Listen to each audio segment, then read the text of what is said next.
Good day and welcome to Teddy Talks to Parents, where expert advice meets everyday parenting.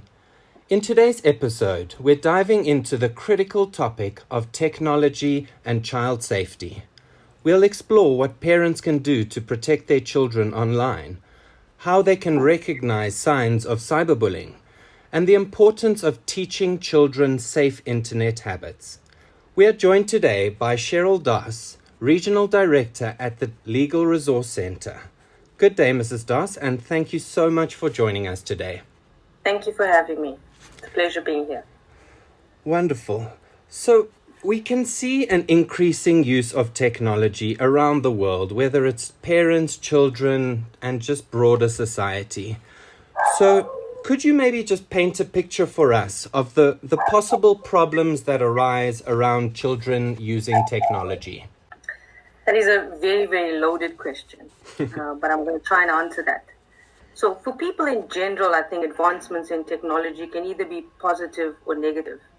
I think for children specifically, it provides a different or maybe a broader avenue for online educational resources. And we've seen schools generally embracing technology as a tool for education. So that's one of the positives.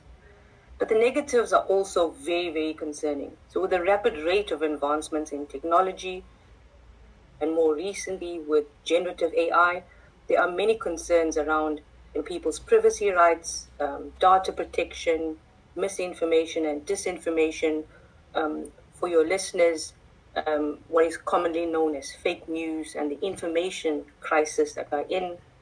Obviously, cyberbullying, the rise of hate speech and doxing, which is putting personal information and harassing people online. So these are equally, if not more, relevant to children and what they are potentially exposed to online.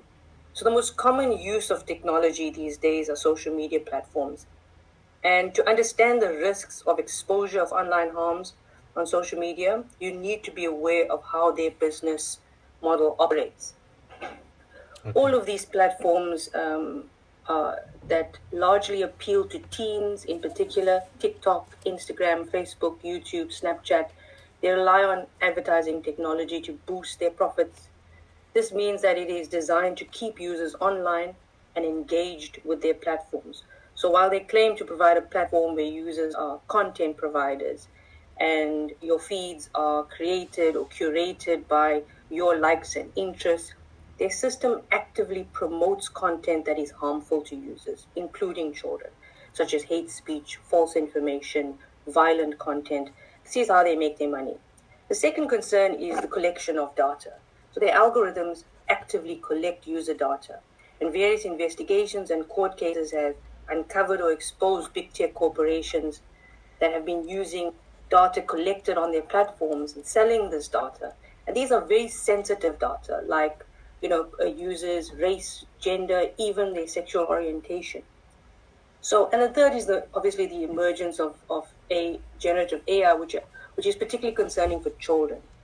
Again, it can be used in a positive way, for creative ways. When your child generates a funny meme or a video of a talking cat or the Pope in a buffer jacket, that's all very innocent.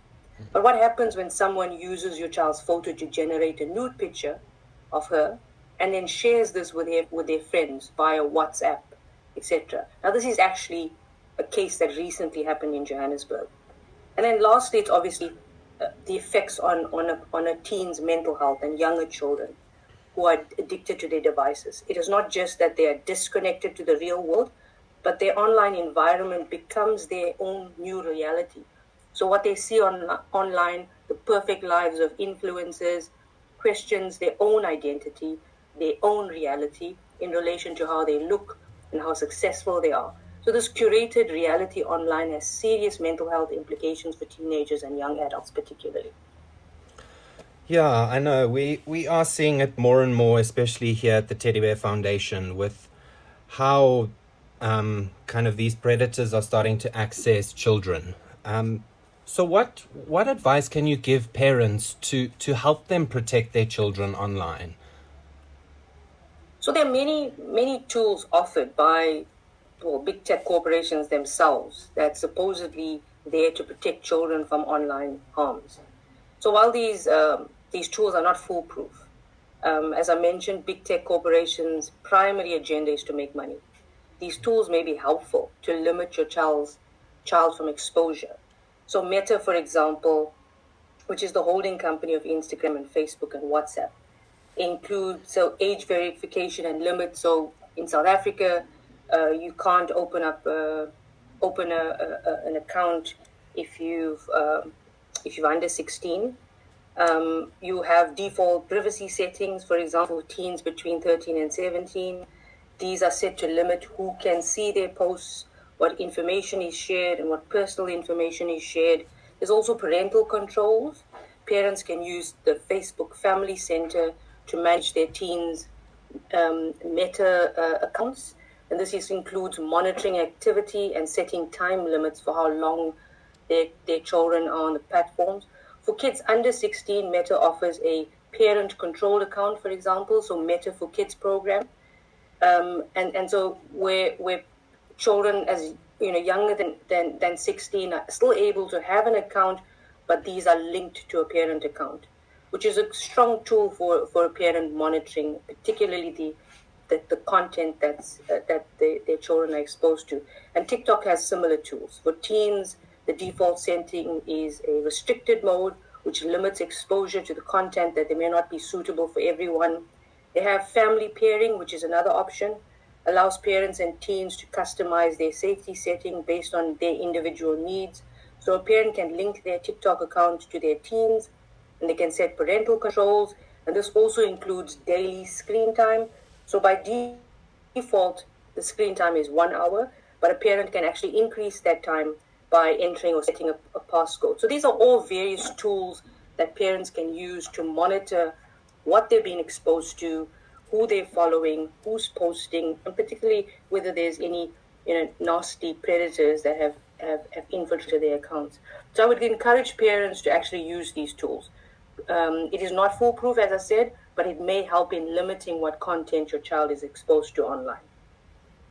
Oh, that's brilliant. I'm sure parents will be very grateful for that guidance.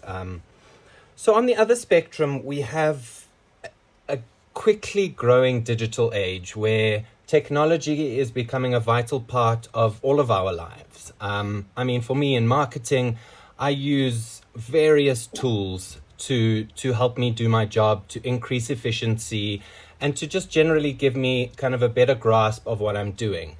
So how can we simultaneously protect our children, but also educate them on all these vital technologies and platforms, etc. out there, which could drastically improve kind of their job prospects or, their futures?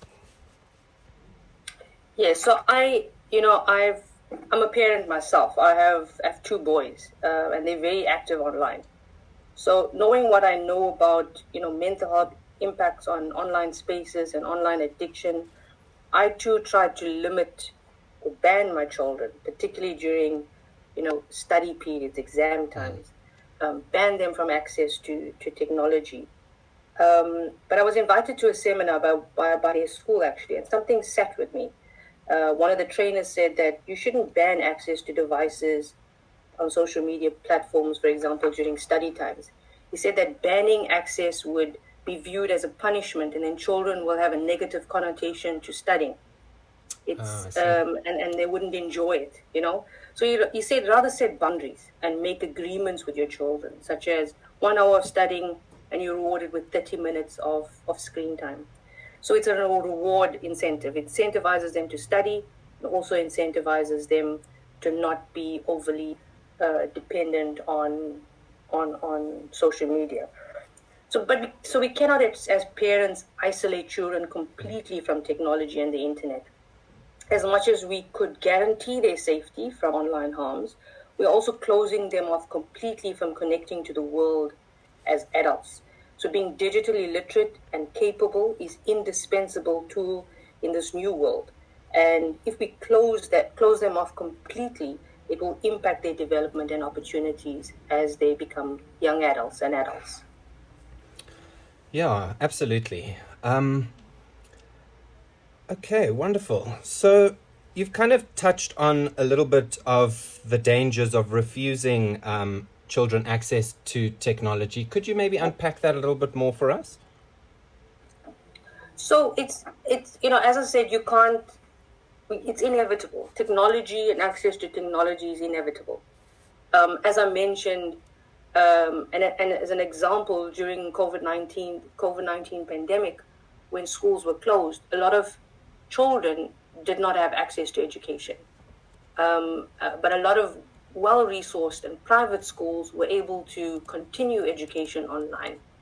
And that's just an example of how, excluding children from technology might be harmful to them. The other example is that even, during non-pandemic times, better resource schools have opportunities for supplementing, in-person education through online educational resources. And again, you're limiting your children to that. That's the one aspect. The second aspect is that a lot of information, a lot of news, a lot of how we shape our worldview comes from online resources like social media. It might be toxic at times, but at the same time, if you exclude them from that kind of reality, you're also excluding them from developing socially. And it might seem weird for us, or for my generation, Sean, I don't know what your age is, but for my generation, it does seem strange but that's the reality now. That's where teens, where young adults are consuming their content, where they're forming worldviews. And so I think you're limiting them to the global conversations that have been taking place around the world, around human rights issues, for example, around our own country and around politics. So you can't really have a complete ban on technology when it comes to children, because it will affect them developmentally. Yeah, no, absolutely. And it is quite interesting when it comes to these social movements that are happening. I remember when I was at university around Fees Must Fall, and it really gave us a platform to voice our opinions, to engage with others, and to really get our point across, that this isn't okay, and we need to start considering people's backgrounds, and we need to ensure that qualified people are able to get their degrees without immense financial pressure. But at the same time, it limits our, I don't know how to put this, almost how genuine the movement is. Because things are happening so quickly on social media, you can have a movement for a day or two, and then all of a sudden it's gone, and we've moved on to something else.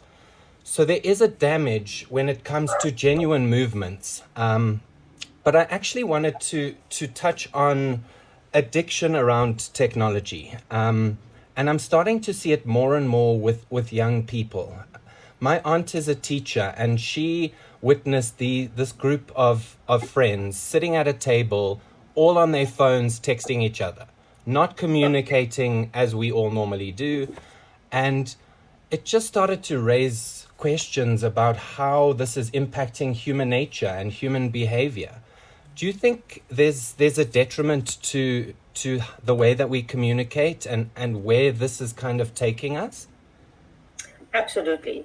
I do think so. I think a lot of young children, teens, especially adults who are really trying to find themselves, have been lacking social skills. They've been lacking in-person, how to communicate with people in person. And I think that is one of the most harmful things around technology. Is it's taken away the closeness and the person, the close personal contact that human beings have had over the decades. And so there has to be a balance, I think, between the good and the bad of technology. We do have to embrace the fact that some kids and some teens find it more comfortable to socialize online as opposed to offline for various reasons. And then there's the other extremes where it then becomes isolating, and young adults then don't have the social cues or social skills to actively engage with people in the workplace environment, for example, as they grow up, because they haven't developed those skills. I think you touched on addiction, and that is extremely important, because when I talk about balance, I also talk about, balance around screen time and setting boundaries as a parent, because that's extremely important. I think that a lot of young people today are consumed by technology and their devices. They have no boundaries on when it's appropriate to actually have your phone out, and when you're in a social setting and chat to people, or chatting to people while the person in the same room. And again, it's big tech platforms encourage or incentivize them to be online 24/7. And that's where the addiction starts. So I think it's our responsibility as parents to strike that balance, to make sure that we are setting boundaries around how much screen time that a teen or a young adult or even young children are allowed to have online. So how can we begin to ensure that we pass on these communication skills? And more importantly, how can we help our children validate them in positive ways? Yeah, I mean, that's a very good question. And again, it's a disclaimer here, because I'm not an expert in child development. I'm not an expert in child psychology, but I am a parent, as I said. I'm a lawyer by profession. So I see all of the harms, I see all of the impacts. I know how to direct a parent to recourse after the effect, but it doesn't really make a difference when harm is already done online to a child's mental health and well-being. And what I can say is that for a parent, again, it's really about balance. It's about having a conversation, an open conversation, similar to conversations, I think, again, back in my generation, when TV was seen as the number one enemy, where screen time on television was seen as the number one enemy. And it's really about having a conversation, opening up the space and having a conversation about online harms and how this could affect them, their mental health. That's the first thing. And the second thing is about educating yourself as a parent. So understanding what are the risks out there. Finding out how you can speak in the same language that your teen or your young adult is speaking. Because for a lot of parents, I think we ourselves grapple with technology. We don't understand it as much as we claim to do. So it's a lot about educating yourself, being digitally literate yourself, and then having a conversation with your child about those harms and sitting them down and setting boundaries about what they sing online and how much influence that kind of thinking can have on their well-being and mental health. Thank you. I think that's a really good place to end off. Thank you so much, Sherylle, for your incredible wisdom. I'm sure parents will be very, very grateful for your guidance. Thank you, Jean-Andre. Thanks so much for having me. Wonderful. Find us next week for more helpful tips and suggestions from your trusted experts. Teddy Talks to Parents is proudly produced by the Teddy Bear Foundation, where children go on their journey to healing. Thank you very much, and see you all next week.